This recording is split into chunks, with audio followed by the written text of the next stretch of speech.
Stay connected with the latest news across your world. Power 98.7. Now we're talking. 24 minutes before 8 on The Power Business, where we continue our coverage of US tariff imports and the impact on South Africa and the broader continent, with Lesotho's exports to the US now being subjected to a revised tariff of 15%, down from a whopping 50% that was previously announced. However, the country says their textile industry will still struggle at this rate, and they're looking to negotiate down to 10%. The country supplies some of the US top brands like Levi's, Calvin Klein's and Walmart, and is particularly well known for their jeans and their excellent quality jeans. The initial 50% tariff prompted Lesotho to declare a 2-year state of disaster due to fears about unemployment and the collapse of the textile industry. Let's speak now to Dr. Jason Musyoka, who's a development economist and associate researcher at the University of Pretoria, about the latest developments. Good evening, Dr. Jason. Thanks for joining us on the show. Is this a case of too little, too late for Lesotho with the revised tariff of 15%? Thanks so much, Tehillah, for having me and your listeners. So I think that we are still in really uncertain waters. If you consider, firstly, the fact that the impasse has already been there, because the commitment by the U.S. to impose 30% tariff, it really forced these textile industries to cut down on expenses in anticipation for the beginning of the month. So if you consider that the decisions have already been made, and yes, to answer your question more directly, it's a little bit too late. And again, just to give a quick context of the magnitude or the size of the textile industry, particularly the ones that relate to AGOA, they employ close to 50,000, just about 49,000 Basotho. And the impact, therefore, has been on that cohort, where a lot of them have been laid off, and others in anticipation, others retrenchment and winding down. So it is really a bloodbath, so to speak. Because as you mentioned, Lesotho was already receiving those reduced orders. Some companies had cancelled their orders because anticipation of the tariff. Do you expect companies now with the 15% to now actually go back and restart their orders for Lesotho's textiles? No, there is no business that will sort of make those kind of decisions based on particularly the uncertainty that comes from the U.S. One of the key characteristics of the Trump administration, particularly as far as foreign policy or trade policy is concerned, it really has been the uncertainty. And everybody is trying, and this is not just for Lesotho, as we know, there is also USAID that has rolled back no notice, UN agencies laying people by the thousands.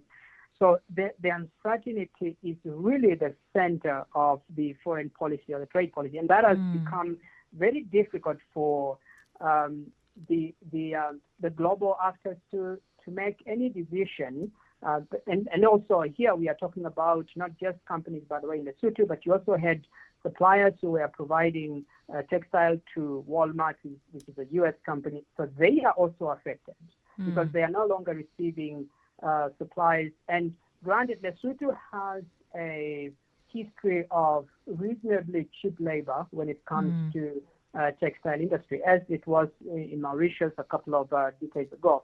So because of the cheap labor, the big conglomerates like Walmart and so on, they're able to make a little bit more money. So they are also facing the same problem of where do they go to in terms of supplies. So it's a double-edged sword, and yet a blunt one on both sides, so to say, because the impact is on both countries, both the U.S. and, of course, Lesotho. But brands like Levi's and Calvin Klein, they're very strict quality controls. It won't be easy for them to go and just find another market that can produce the same kind of quality to their specifications. They've been working with Lesotho Textile Company for years. Will they not now revert to Lesotho because they at least know their quality specifications? Most companies, the key decision drivers are really cost cutting. So I think that needs to be said. But remember also, there are several other countries that are competing with Lesotho, although not to that magnitude. There's Bangladesh, there's also increasingly Kenya, by the way. So you have, there's a way in which they might potentially, in my assessment, expand their market share. But again, that's not a, press hash button that happens instantly. It happens over time. There's also, quality controls that have to be looked at if you're supplying larger quantities than you were supplying before. This is in regards to now either Bangladesh or other countries. So, but the fact that the cost is already too high, and that is always pushed to the consumer.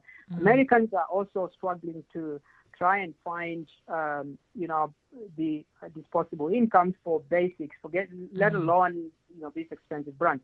So ultimately, the cost cutting becomes very critical. It's a decision that really drives how businesses or large organizations make their decisions, and that is the impact here that we are looking at. I'm interested to hear from you because I've seen conflicting accounts about who was negotiating and how this reduced tariff for Lesotho was negotiated. So I've seen accounts that it was negotiated partly through the Lesotho embassy in DC, in Washington, and then also some accounts that Lesotho is saying it's going to be complicated negotiating going forward because sub-Saharan African countries are expected to negotiate with Washington as a bloc. There is you're right. There are conflicting messages. There's also a third perspective which suggests that those companies that are, they are being serviced by the Lesotho textile industry. They are also, or they were involved in the negotiations. So there's a three-legged story that's coming out. But by and large, Lesotho has not really been given a hearing based on, if you look at, because this has been long coming, the final decisions were made, I think, after there was a bit of backlash from the Walmarts and other companies themselves in the U.S.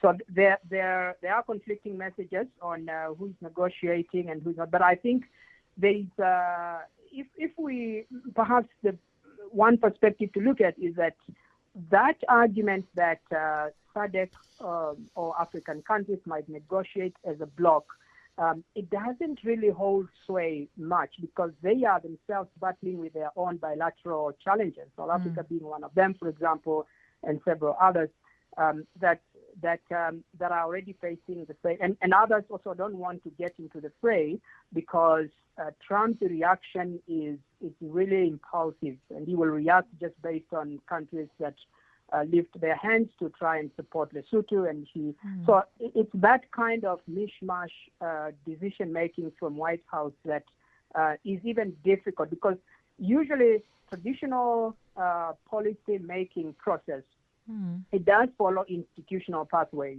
And by this, I mean, this is where you lobby, you have regional blocs, you look at other friendly partners, even outside of the continent, and so on. Trump doesn't work that way. And that's really the key. It's been very transactional. But we also have to look at the politics that are playing, the geopolitics here, the fact that if this is the deflection of the whole scandal going on in the U.S. about Epstein files and so on, and to deflect, then you have a lot of news that are emerging now from actions and reactions from the rest of the world. So there's just a lot that is coming out from White House that even Americans. I was listening, Tehillah, to Kamala Harris yesterday, and one of the points that she was making about the current Trump administration is exactly the fact that you never really know what to expect. And there's no traditional pathway to try and even negotiate with the current administration. So what next for Lesotho in this highly unpredictable environment? They have a state of emergency, which is supposed to try and offset some of the worst impacts.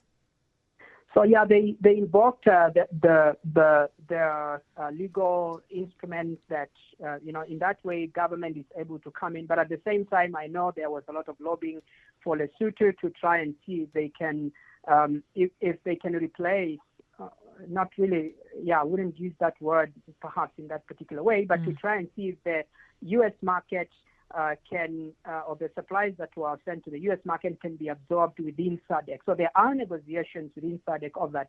But again, as I have indicated, the challenges that SADC itself faces, there's no way that it can really absorb the U.S. market for Lesotho for a range of reasons, not least the fact that U.S. is a upper middle income country, it's a developed country. There's not a lot of money circulating within SADC, even the political conflicts that have created unemployment problems. So SADC is not able to help from an absorbing point of view. Maybe perhaps to look at what China might take. But again, China themselves, they have cheap labor and production of. So China is not an ideal market that Lesotho can try and ship their products to. So it's a challenging situation. It's a catch-22. The options for me, if I had an opportunity to have a conversation with the Lesotho government, would be to look at rather the hard pathway of diversification and looking at going beyond the textile industry to industries that are much more sustainable internally and perhaps continentally, but don't rely on the U.S. And I think that is a mistake that policymakers have made, because since AGOA, they have really relied almost on a linear pathway on the textile industry. It's a great employer, yes, but unfortunately, when you have shocks such as this, just one decision made and it wrecks over 50,000 jobs, it's a major problem that I think should have been addressed a long time ago. Thanks very much, Dr. Jason Musyoka, development economist and associate researcher at the University of Pretoria.